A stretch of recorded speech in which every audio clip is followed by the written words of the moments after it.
কক্সবাজারের উখিয়ার বালুখালীতে চিহ্নিত সন্ত্রাসী ও ডাকাত আজিজুল হক প্রকাশ ওরফে জুলু ডাকাত এবং তার পুরো পরিবারের একটি সংঘবদ্ধ চক্রের বেপরোয়া কর্মকাণ্ডে চরম আতঙ্কে দিন কাটাচ্ছেন স্থানীয় বাসিন্দারা।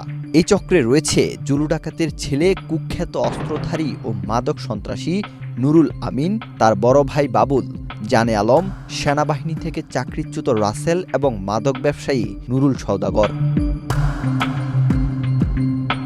উখিয়ার বালুখালী সেনা ক্যাম্পের মাত্র ২০০ মিটারের মধ্যে সরকারি খাসজমি ও বন বিভাগের জায়গা দখল করে প্রায় ৩৫টি অবৈধ ঝুপড়ি ঘর নির্মাণ করেছে জুলু ডাকাতের জামাতা নুরুল সওদাগর। ক্যাম্পের বাইরে থাকা কুখ্যাত রোহিঙ্গা অপরাধী ও মাদক ব্যবসায়ীদের টাকার বিনিময়ে সেখানে আশ্রয় দেওয়া হচ্ছে।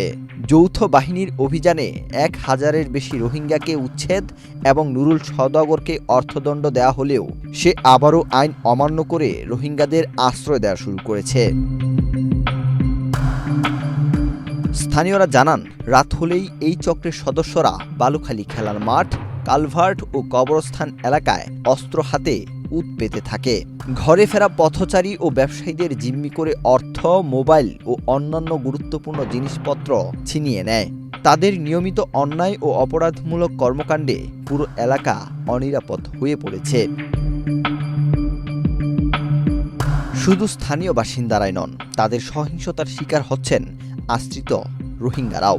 মাদক ব্যবসার টাকার লেনদেনের বিবাদে নুরুল আমিনের গুলিতে জুবায়ের নামের এক নিরীহ রোহিঙ্গা যুবক পঙ্গুত্ব বরণ করেন। পরে বিচার চাইতে গেলে তাকে বাড়ি থেকে তুলে এনে হাতুড়ি পেটা করে প্রায় ২ লাখ টাকা চাঁদা আদায় করা হয়।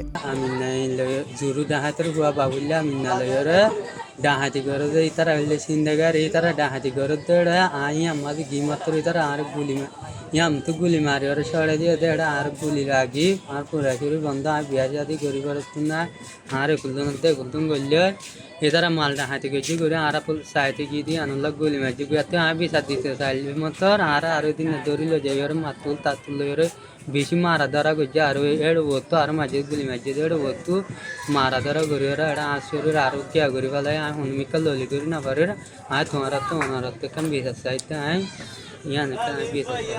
আইন শৃঙ্খলা বাহিনীর হাতে আটক হলেও প্রত্যক্ষদর্শীদের ভয় ভীতি ও প্রাণনাশের হুমকি দিয়ে আদালতে মিথ্যা সাক্ষ্য দিতে বাধ্য করে চক্রটি। ফলে তাদের বিরুদ্ধে বহু মামলা থাকা সত্ত্বেও তারা আইনি ধরাছোঁয়ার বাহিরে থেকে যাচ্ছে।